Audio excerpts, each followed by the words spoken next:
Here we are, Armada Way, New Door Street. We have House of Fraser there, our department store, one of two major department stores here in the city. Up the road we've got Debenhams. Well, there we are. Also a shopping centre as well, which opened in 2008 in the city. We've got Debenhams up there.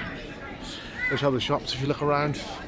The usual plethora of stores here in the city centre, plus big shopping centres, as I say.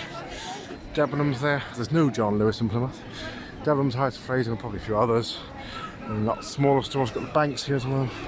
Body shop, etc. Oh, as you can see, there's shops here.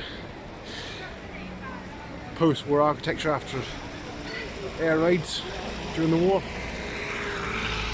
Pedestrianised in the 1980s. Certainly a big impact. And here's Debenhams here. One of the other large department stores here in Plymouth.